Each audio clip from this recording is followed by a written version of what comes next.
Hello, my name is Catherine Moore, social worker, mom, coffee lover, and founder of Social Workers Rise, where we inspire social workers to connect, expand their knowledge, and change more lives than they ever thought possible.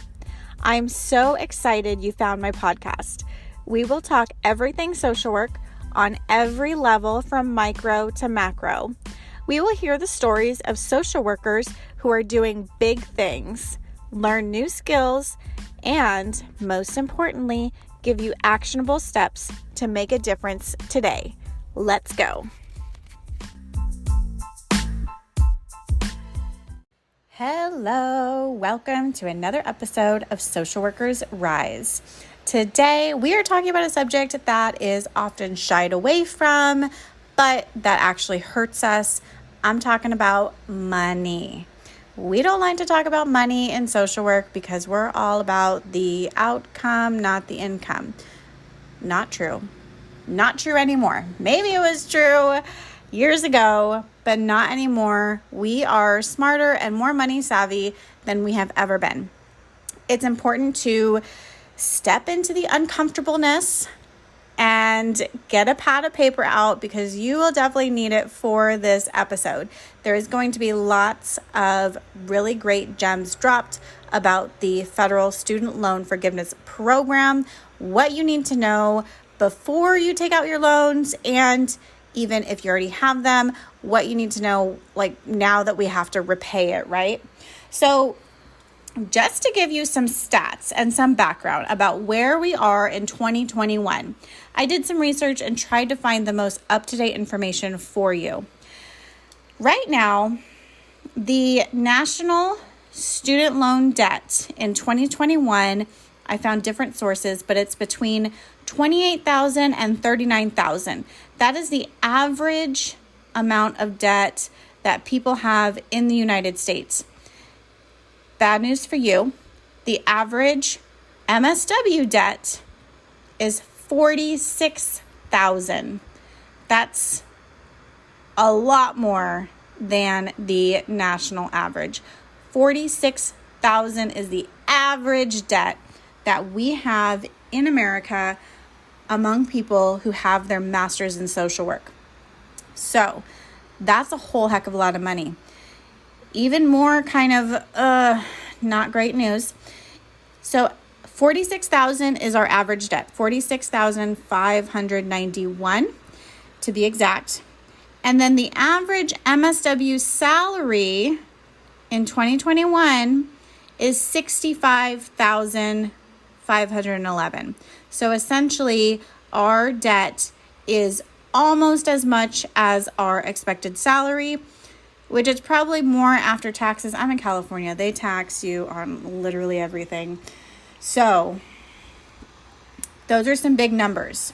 And the reason why it's important to know is because your debt is going to affect your entire life, essentially. So if you ever plan on having a wedding, if you ever plan on getting a house, buying a condo, getting out of your apartment, getting out of your parents' house, living on your own, this is all going to factor into that because people who are landlords, people who are doing mortgage loans, they want to know how much money are you committed to spending every single month? And then what is left over to pay them back, right? To pay your mortgage back. So that is why this is so important because it's not even taking into consideration your other expenses like bills, car payment, credit cards. This is just your student loan. So when I was a student, I really didn't understand the importance of this or the significance that this is going to have on the next 10 years of my life. I didn't really have anyone to break it down for me and to explain. I didn't have any rich father or savvy uncle to really explain this to me. So let me be your Aunt Kat and break it down for you because I love you. Okay? So we talked about the numbers. We are going to talk about the 10%. So in this episode, we'll talk about the federal student loan forgiveness. There's a lot of stipulations with that. I would caution you to not be completely reliant on this because it's a 10-year program. A lot of stuff can happen in 10 years. Okay, so don't be completely reliant on this program. It's great, but just be cautious, right? So even if you're paying 10% of the average MSW salary, which is $65,000 per year, 10% of an average MSW salary is still going to be $545 a month. That's a lot of money. That is a really nice car payment. That could be like a third or a half of your mortgage payment. So it's a lot of money. Even though it's 10% of your income, $500 is still a lot of money. So definitely be considerate of that. If you took out the average amount of student loan debt and you just got on the 10-year plan, assuming the interest rates are as they are right now, which is 4.3%, that's still not very good because you're still paying $486 a month. So that's also too where you can get caught up is maybe it's cheaper to pay the 10-year plan versus 10% of your income, but that will disqualify you. So let's hop into this episode. Definitely get a pad of paper out, and there are show notes for this. So our guest was so generous that he is allowing us to access his presentation.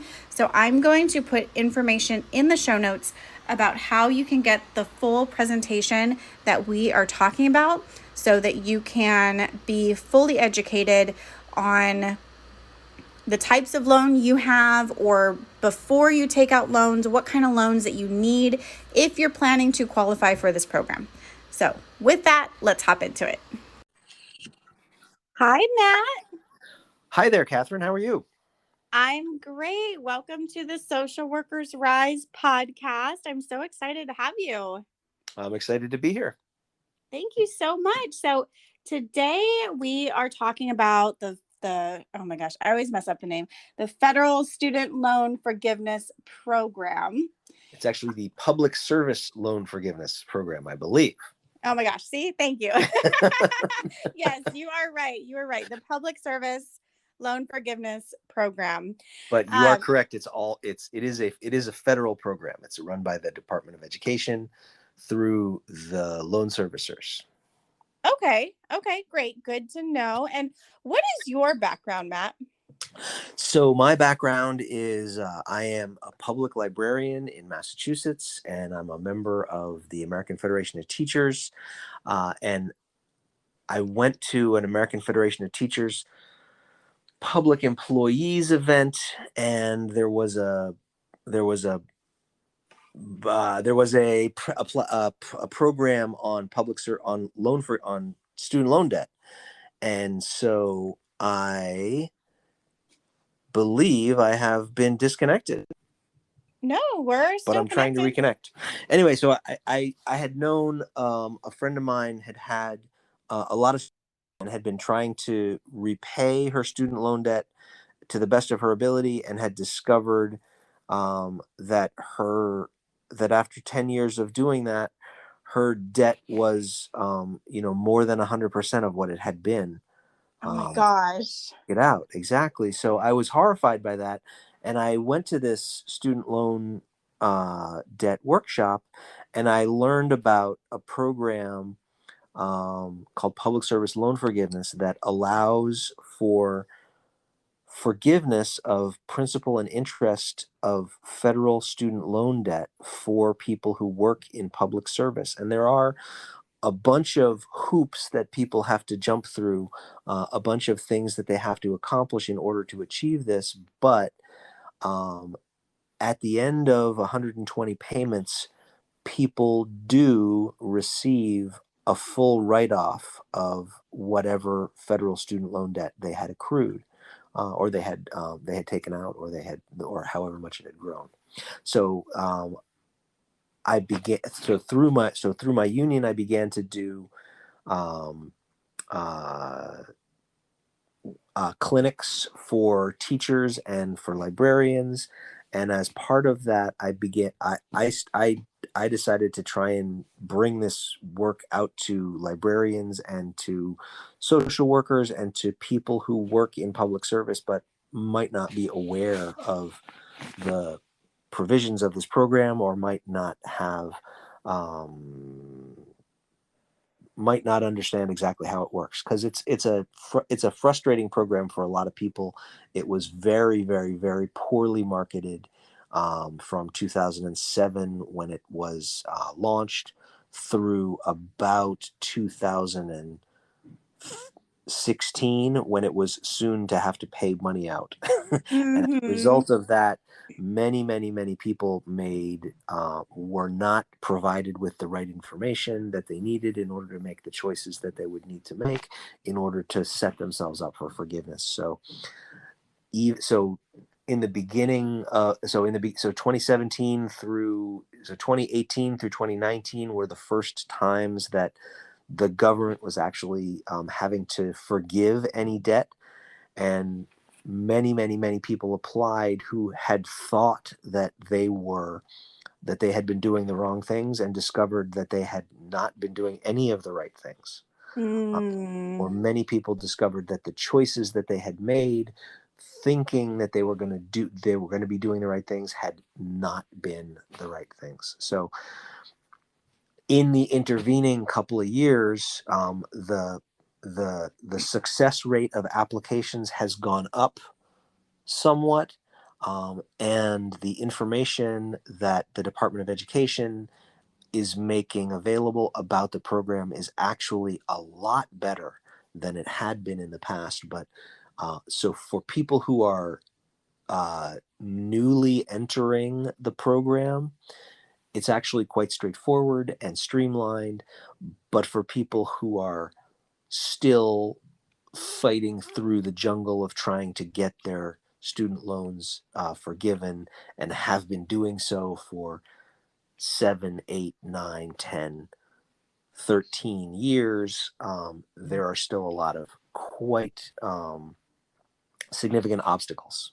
Right. Yeah. This is near and dear to my heart because I started college, or I graduated with my bachelor's in 2009, got my master's in 2015. So a Mm. lot of my peers, we were all talked about this program. Oh, it's great. We just work for 10 years at a nonprofit and we'll get it forgiven. But there is so much more to it than that. And I have not met anyone yet to have the loan forgiven, but according to your research, over $400 million in loans have been forgiven. So I'm excited to unpack this. And listener, if you are feeling intimidated, don't worry.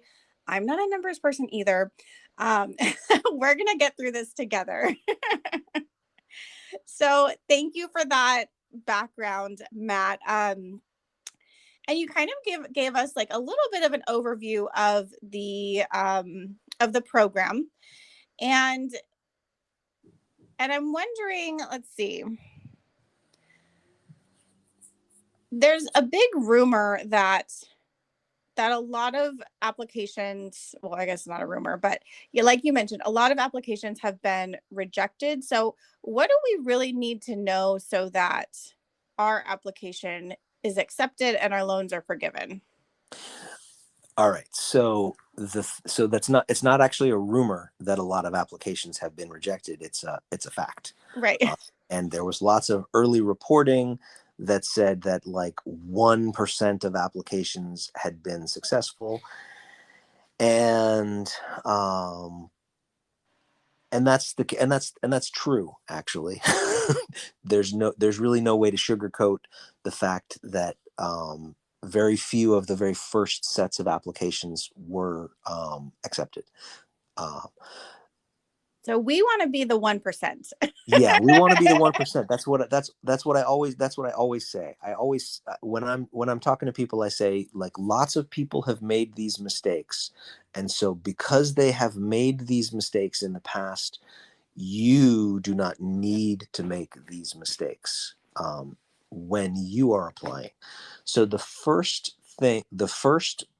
thing that I think is the thing that I think is most important is to recognize that. So a lot of people have this belief that um, public service loan forgiveness applies to your entire balance, and that may or may not be the case, because public service loan forgiveness is a part of the agreement that you sign with each individual loan. Mm. So for a lot of people will assume that all of their loans are eligible for public service loan forgiveness, and a lot of people actually have a lot. I myself only have direct loans for my graduate school education, but a lot of people who have older loans have a mix of there's an old loan program called the Federal Family Education Loan Program. um, those older loans, those older FEL loans, are not eligible for public service loan forgiveness. And so many people who had those loans for 10 years assumed that they would be paid off, that they would be forgiven, and then discovered that they had the wrong loan type. So those people, those people made 10 years of payments, or 9 years of payments, or 5 years of payments before they discovered the truth.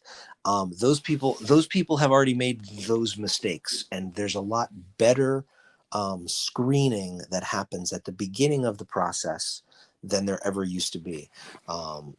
So the first thing that I encourage people to do is to make certain that all of your loans are federal direct loans or federal direct consolidation loans. Now, those have been the only federal loans that have been issued since, I think, 2012 or 2011.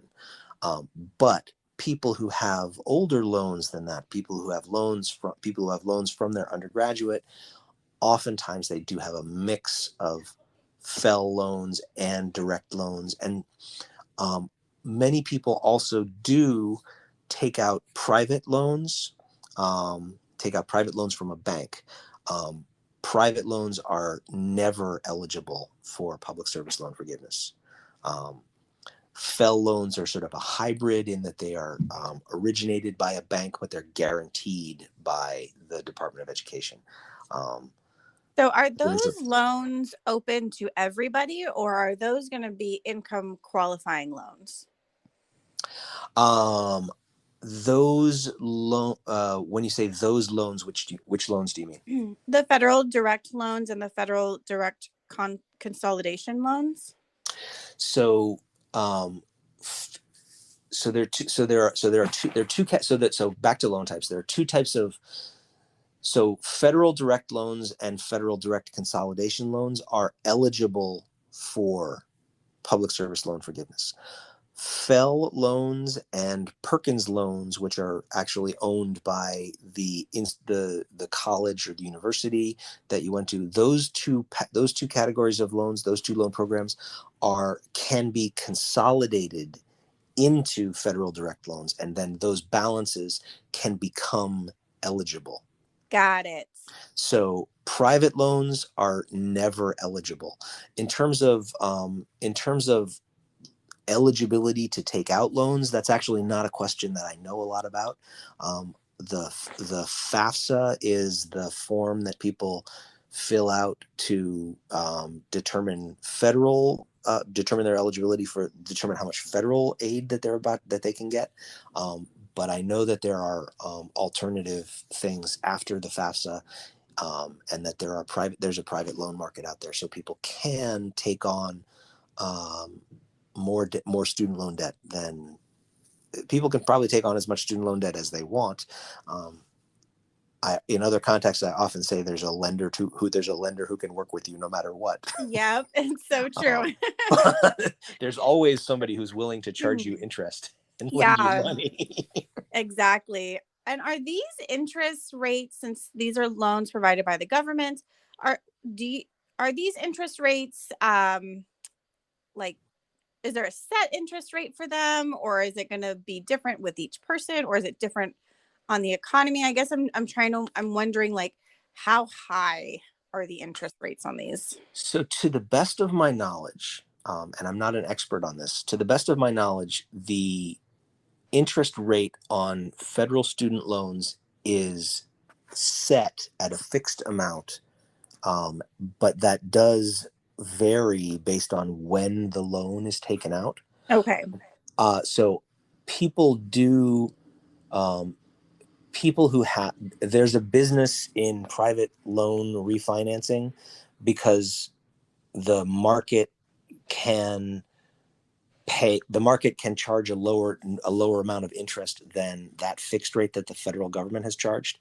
So there are people who talk about the interest rate on federal student loans being too high, and that being something that needs to be changed. But for the purposes of public service loan forgiveness, all interest and all principal are forgiven at the end of the after you make 120 payments, after you make 120 qualifying payments, I should say. So to my mind, the interest rate is not really a problem because PSLF gives you the ability to forgive all of that interest no matter what the rate is. Okay. So let's So talk about the repayment plans. okay. So, can you just tell us, I know that there are a lot of stipulations about like once you have the right loan, then you need to make sure that your repayment is accurate and on time. Can you go a little bit more into that? So the first thing that I always tell people is to make sure that they have loans that are eligible for public service loan forgiveness. And then the second thing that's most important for me from my perspective is to make sure that you're in a proper repayment plan, because there are lots and lots and lots of student loan repayment plans, but not every repayment plan qualifies for public service loan forgiveness. So there are there had been in the past this program called there had been since since student loans began, people have been saying I can't afford to pay my student loan, and the Department of Education and the banks had been saying, well, in order for you to avoid default, in order for us to avoid complete loss on this loan, we can work with you. We'll be a little bit more flexible. So there had been programs designed like that, and when public service loan forgiveness was created, it was designed to work in conjunction with a program called income-driven repayment. So what income-driven repayment it's a set of plans that allow your student loan payment on a monthly basis to be based on your income, rather than being just a strict reflection of exactly how much money you owe and exactly how long the loan term is. So there are so just like if you were to take out a mortgage, you would pay the same amount every month on your mortgage for the 30-year term of your mortgage, or the 20-year term of your mortgage, or the 15-year term of the mortgage, or the 40-year term of your mortgage, or you would have you might have an adjustable rate in there that would recalculate your payments over time. But the debt is structured to be repaid over time, irrespective of how much money you're making. And that's how classical student loan repayments are. That's how fixed loan repayments, how level payment loan repayments are, student loan payments are. That's how the standard repayment plan runs for student loans. So income driven repayment is designed as a way to give borrowers a measure of relief and lower the payment that is due every single month. And what that usually means is that a certain amount of interest is remains unpaid, but rather than it can balloon sometimes. Um, So, but sorry, back to income-driven repayment. Mhm. Income-driven, it's critically important that people who are pursuing public service loan forgiveness be in an income-driven repayment plan. There are 4 different income-driven repayment plans that qualify. Um, they have different name. The oldest one is called ICR, income contingent repayment. There's IBR, which is income based repayment. There's a program called PAYE, pay as you earn. And then there's a program called REPAY, revised pay as you earn. So those 4 payment plans all have different terms, and they all have different conditions, and they all have different they all have different applicability, and people can switch from one program to the other, but each of the programs has their own different. Each of the programs is independent of one another. Oh. So this is actually the very most impossibly complicated part of PSLF, and I am actually not an expert in this myself. Mhm.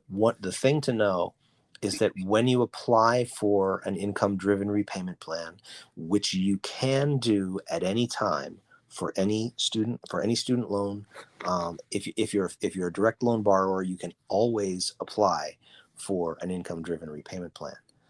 The most important part for my money is that there's a checkbox that says sign me up for the plan that has the lowest payment.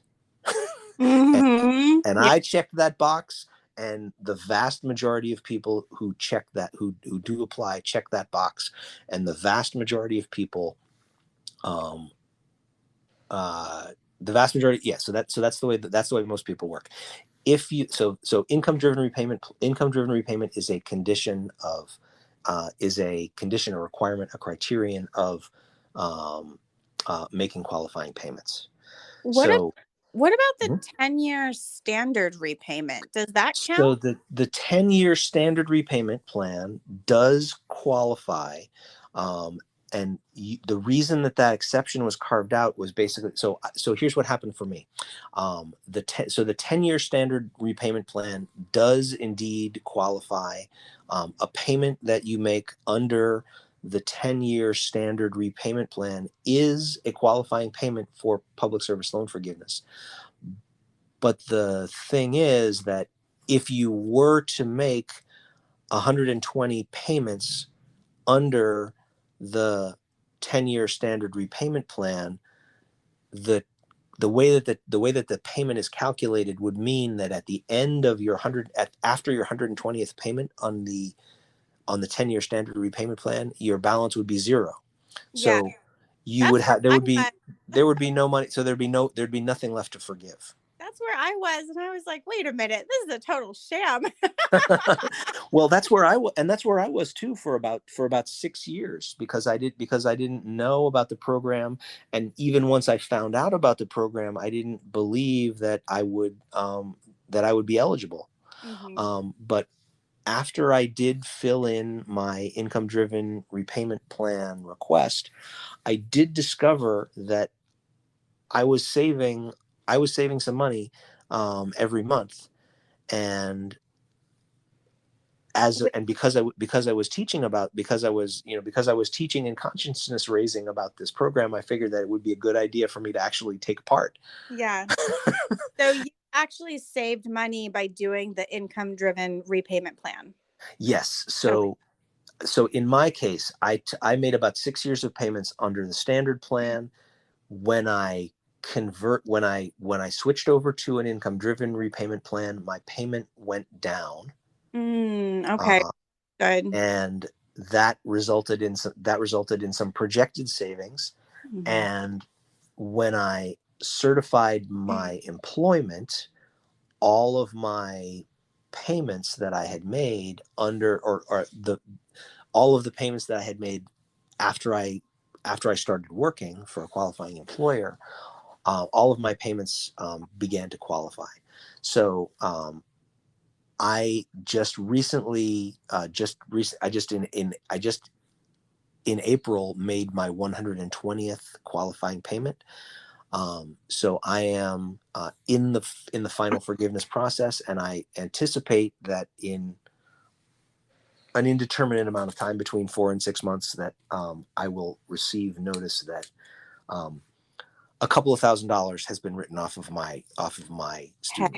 Hey, that's awesome, Matt. Exactly. Hell yeah. Hell yeah. I, who doesn't like a couple thousand extra dollars? And right? the thing and Yeah. the amazing thing for um, the amazing thing for lots of people is that um, federal student loans um, can finance a huge amounts of education. So there are people who have $350,000 in federal student loan debt. Mhm. If people who went to law school, people who went to medical school, people who went to vet school, people who went to OT school you have to do like 7 years of OT school. Even social workers who went to Even social private, workers, some private exactly. universities in Southern California, not naming any names. Yeah. So while my student loan debt was the amount of loan, then I only took out one loan, and I took out one loan for 1 year of my grad school education. I was lucky enough to be able to do that, um, but for people who have much larger debt, a much larger amount will be forgiven. Mm-hmm. Awesome. And That's those stories are out there. I don't I think I do. I'm trying to think if I actually know anyone personally who has had their debt forgiven, and I'm not certain that I do. But in my online life, I'm in contact with probably with thousands of people, maybe 1,000, definitely hundreds of people who have stories about how their debt was forgiven. oh, that's great. And that number that I quoted to you about the $400 million, that's actually Mhm. directly from the public service loan forgiveness data file that um, hasn't been updated since November, but but will Hopefully be at it's some point higher. in the near future. Yeah, hopefully it's higher. I know that Hopefully, it's there higher. are. I wanted to talk about some of the caveats. So there Okay. is, Yes, we're all about this program is all about caveats. yeah. So you repay, right? Like you're making your payments. As far as income driven qualifications, I thought I saw somewhere that it's going to be 10% of your income. Is that correct? Each of the so that I mentioned before that there are those four different income driven repayment plans. Mm-hmm. I believe that the pay program and the IBR program for certain borrowers have a 10% of your the term of art is discretionary income. It's the difference between the AGI, the adjusted gross income on your tax return, and the federal poverty line for your family size. So it's not 10% of your AGI. It's 10% of your it's 10% of your discretionary income. So basically, what that means is um, if you have a large family, if you have a low income, those two factors are going to determine what your discretionary income is. And then based on the different programs, there's actually a different percentage of that income which will be your base payment. And some of the four programs have caps on the amount that you will pay. Some of them don't. All of the programs, so the complexity of the IDR programs is really um, beyond the scope of a 10-hour podcast. Right. uh, Yeah. there are hundreds and hundreds and hundreds and hundreds of FAQs uh, on the studentaid.gov website that will and but the vast majority of people are fine to just check that box for the lowest payment. Okay. People who so you asked about 10%. So uh, there is a fixed percentage of your discretionary income which will be your base payment, subject to certain caps in certain programs. The that's the sort of expanded version. The contracted version is that your payment is going to be based on your actual income and your family size. Okay, cool. Thank you for clarifying that. And then you do need to be making, I saw that you do need to be making all of your payments on time. Does this so if I know when you go back to school for grad school, a lot of times your loan payments are like deferred until you're done with school. Does that mean that it's pushing that time out?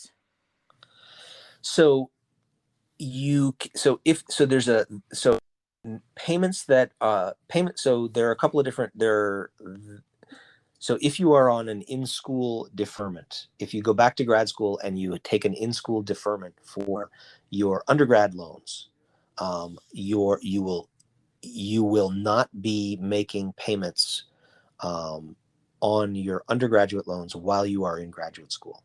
And I believe that interest will accrue on those loans while during that period that you're on in-school deferment. I believe, but I'm not 100% certain. Okay.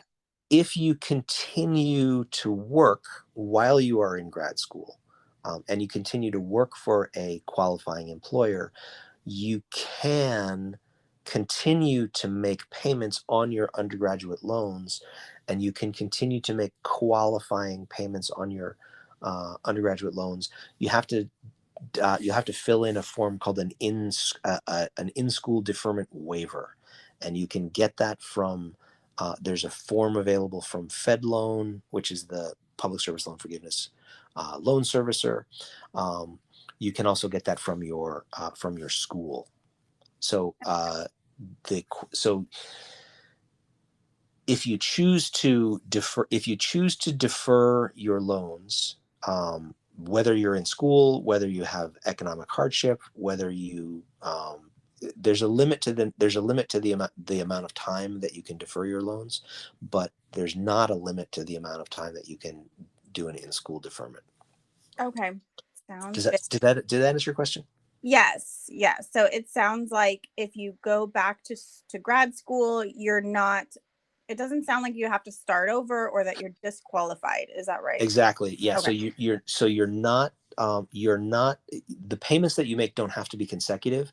Mhm. You can you can make payments on undergraduate loans for 6 years, go back to school for 4 years, and not make any payments on those undergraduate loans. And when those loans return to repayment, you will begin to make additional payments on those loans. Now, the new loans that you took out in order to finance your grad school education, those loans will have their own different timeline, because when those loans enter repayment, you will not have made 6 years of payments on those. You will have Mhm. made zero payments on those. Right. So many people do find that um, if they have, if they have, so that many people will find that um, if they return to school and they add graduate school debt, they will have they'll have different timelines for the forgiveness of the different loans in their loan portfolio. So it's kind of like if you think about it, if you understand that public service loan forgiveness is a feature of individual loans, and a count of qualifying payments towards public service loan forgiveness is an attribute of an individual loan, it makes perfect sense that, you know, I made 6 years of payments on my undergraduate loans, so I have 4 years left. But Hmm. I also have these grad school loans, and I have a 10-year time frame on those loans. Yes. Okay.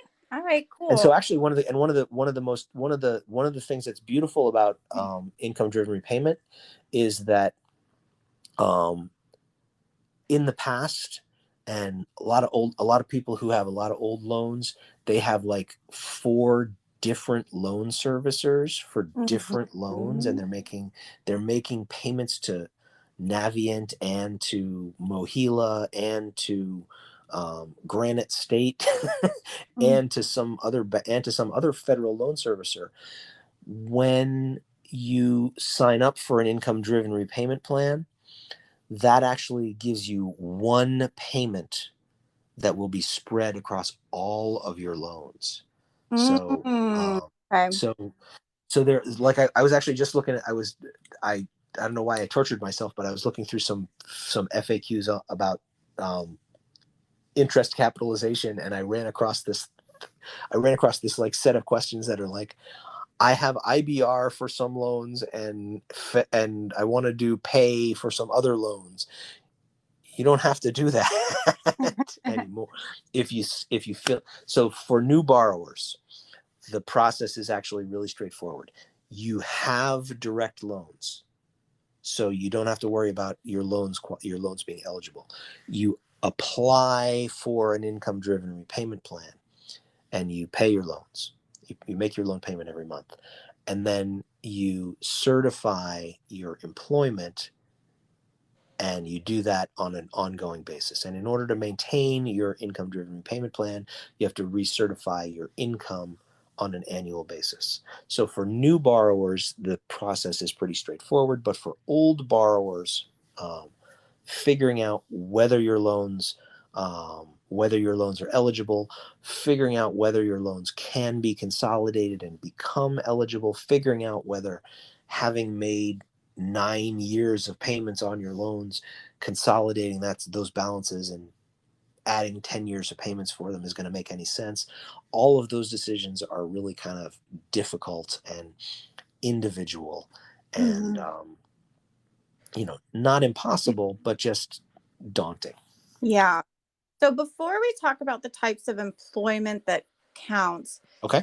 where do, since all of these things can be so daunting and overwhelming, especially since people in this program typically aren't in the numbers industry, where can we go? Like, do we go to the bank? Do we contact a loan specialist? Like, where do we go to find help and guidance with our particular situation? So the best place to go is to there's the best thing to do is to just do a Google search for public service loan forgiveness, and to go to the public service loan forgiveness program description on the studentaid.gov website. There is a very concise description of all of the criteria that you need to follow in order to achieve public service loan forgiveness. One of the problems in the past had been that um, people people normally go to their student loan their people normally would go to their loan servicer to try and ask questions. Hmm. But the loan servicers have proven to be very poor communicators of accurate information about public service loan forgiveness. Um, that's not necessarily to blame them, but it's to recognize that they have an incentive to maintain their client base. Yep. And when you enter when you get serious about doing public service loan forgiveness, and when you actually begin to certify your employment, and you begin to track where you are in the process, you must leave your existing loan servicer, whether that's Navient or whether that's Mohila or whether that's Granite State or Nelnet or Great Lakes, or you must leave them and you must go to Fed Loan Servicing. So Mm, in the past, what Navient and the other servicers have told people is, don't worry about it. You can make qualifying payments and you can still pay them to us, which is true. But the difficult situation that put many borrowers in was that Navient, Mohila, Great Lakes, Nelnet, Granite, none of these other servicers besides FedLoan actually had accurate information about how many payments had qualified. So people would get glad-handed by Navient in particular, and assured that they were making progress towards public service loan forgiveness, and then 10 years would go by and they would try to apply, and they would discover, much to their chagrin, that the folks at Navient had never told them that they had Fell loans and that they had Perkins loans and that none of their loans qualified. Oh my. So yeah, so they're so like this is so they're so Navient and all of these other servicers have had multiple class action lawsuits, and there are pending actions against them from lots and lots of states. And my own attorney general in Massachusetts just recently secured a settlement against FedLoan for not properly processing and not properly giving information. So forgive me. I think I've lost track of what that question actually was. No, you definitely answered it. Go straight to FedLoan for your Okay, question. so the question was, where do you go to get information about public service loan forgiveness? The answer is you actually go to studentaid.gov and you read the program description for public service loan forgiveness, and it tells you that in order to make a qualifying payment, you need to have an eligible loan, which is a federal direct or federal direct consolidation loan. You need to be in an income driven repayment plan, or you need to be in the 10-year standard repayment plan. But if you're in the 10-year standard repayment plan, you're going to have you're not going to be maximizing your forgiveness.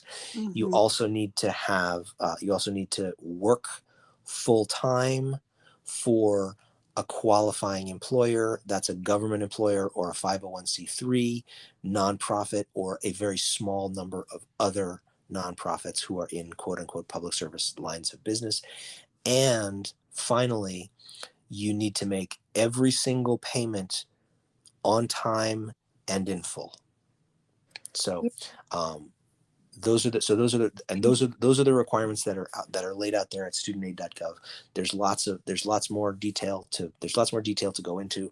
We've discussed loan eligibility, we've discussed income driven repayments, and I think you wanted to move on to qualifying employers. Yeah, which you mentioned, which Yeah. is a schools, but private ones don't count. Is that correct? So private schools, the vast majority of private schools, the vast majority of parochial schools, sorry, I'm from Boston. We call them parochial schools up here. The vast majority of even religious schools, Okay. but the vast majority of private schools are organized for tax purposes as 501c3 nonprofits, and that makes them automatically qualifying employers. Okay. So the classic example that we throw out in these student loan debt clinics is, okay, so you work for a state college. Is your state college a qualifying employer? Answer is an unqualified yes, because your state college is part of your state government. And or if it's not, if it's organized in some different way, it's definitely organized as a public university. It's definitely organized as a nonprofit. Okay. And then the second question is, now let's say that you work for MIT. Does your payment qualify? So MIT is a 501c3. Okay. Harvard is a 501c3. These entities, the vast majority of private secondary, elementary, secondary, higher education institutions, the vast majority of them are organized as 501c3 nonprofits, and the vast majority of them automatically do qualify. Even religious schools, for which there used to be a carve-out exemption that you could not apply hours of work that were that were in religious education or ministry, but I believe that I believe that exception was removed. I'm like 99 to 100% certain that exemption got removed. So um, private schools do qualify. Public schools do qualify.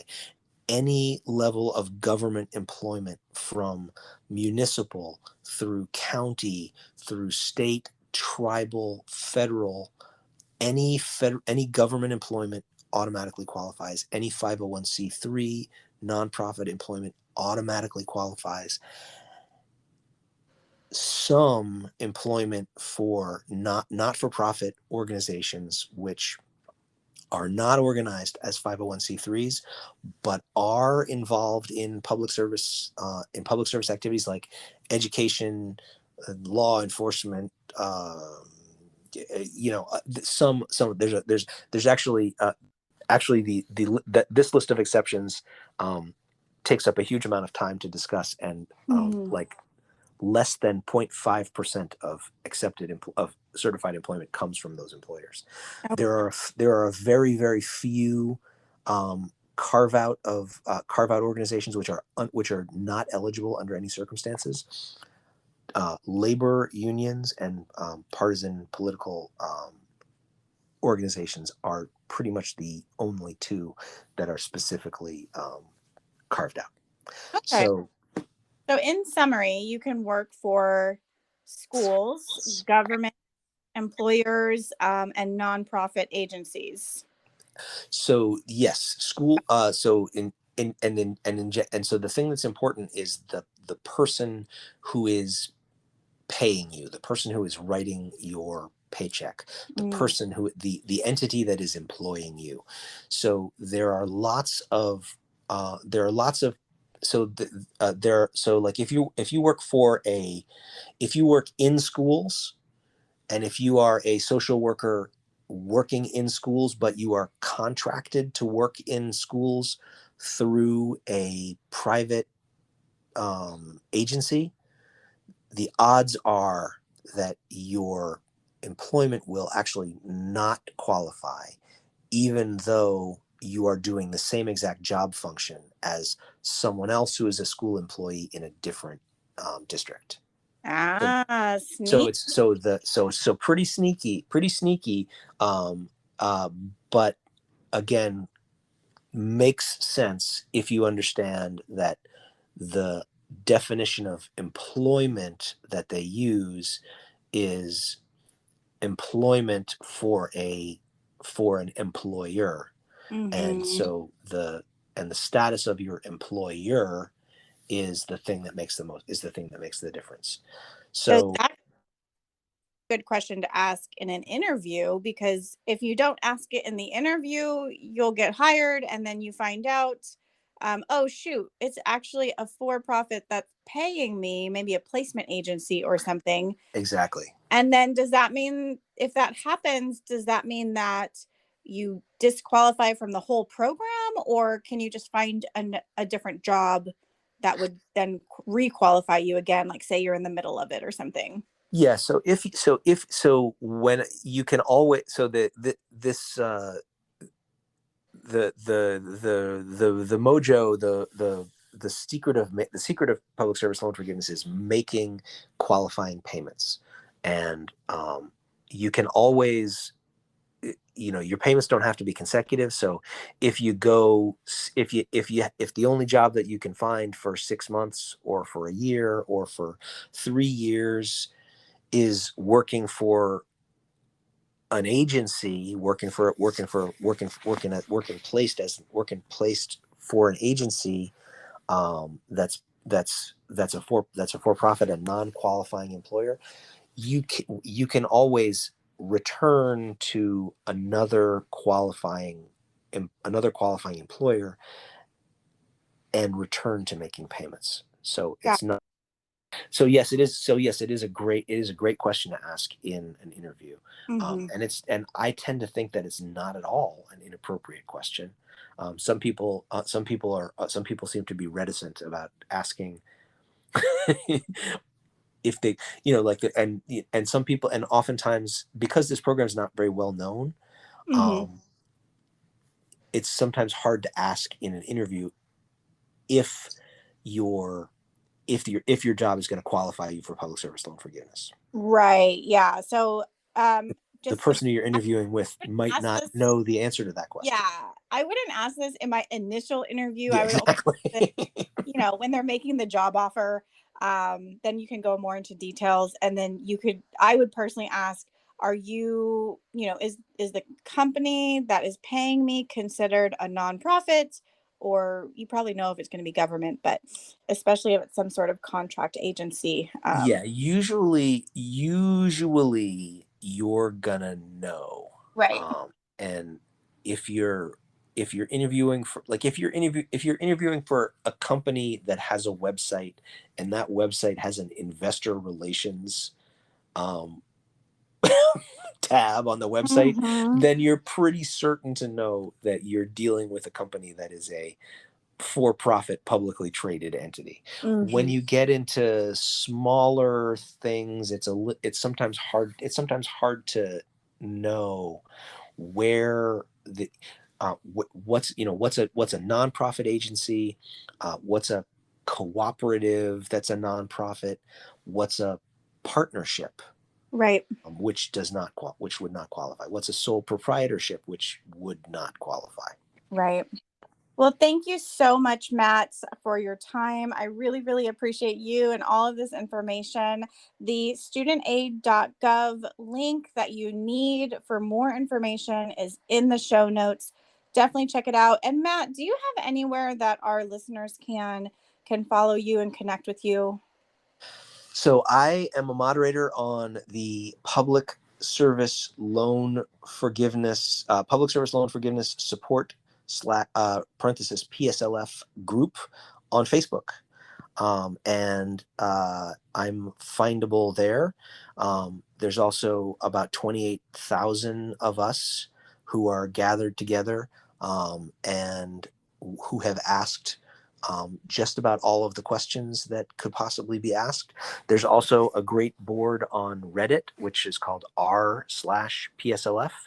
And there's another Facebook group that's a little bit smaller, called Librarians for PSLF, which is run by a friend of mine. So those are places that you can find me. I hate LinkedIn, but I'm on there.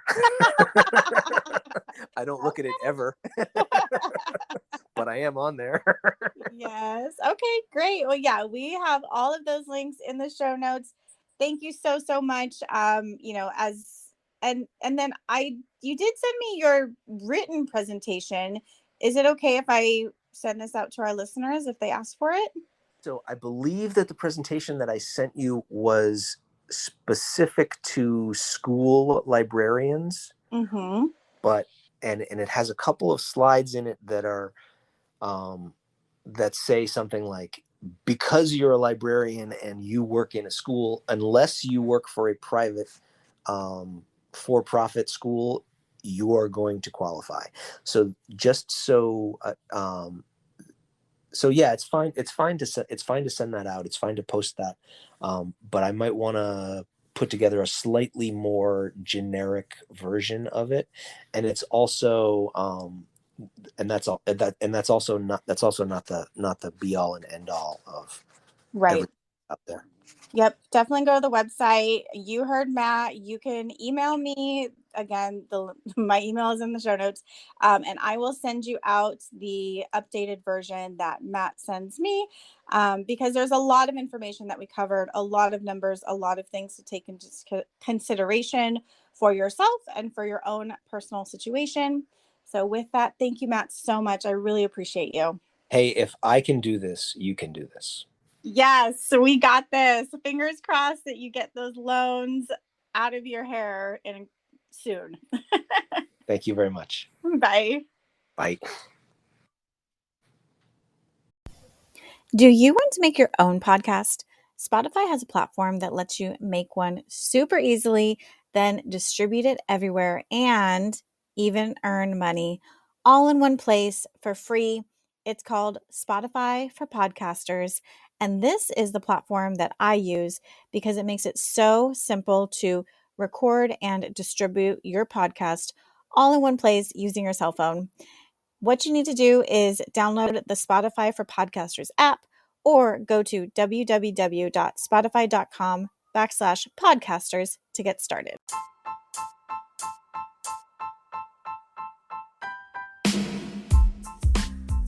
Thank you so much for listening to another episode of Social Workers Rise. If this episode helped you, please help me spread the word by leaving a review wherever you listen to your podcast and share that you're listening. Tag me on social media. I love it. I will repost and reshare. I love it. Social currency is free, but it is so valuable. Also, I'd love to hear from you on Instagram. I really do respond. I really do love it when you give me your feedback. Lastly, this is not therapeutic advice or business advice or any other kind of personalized advice. To get that, you definitely need me as your coach. So please, again, reach out to me on Instagram. I can't wait till next week. I will see you then. All the love. Bye.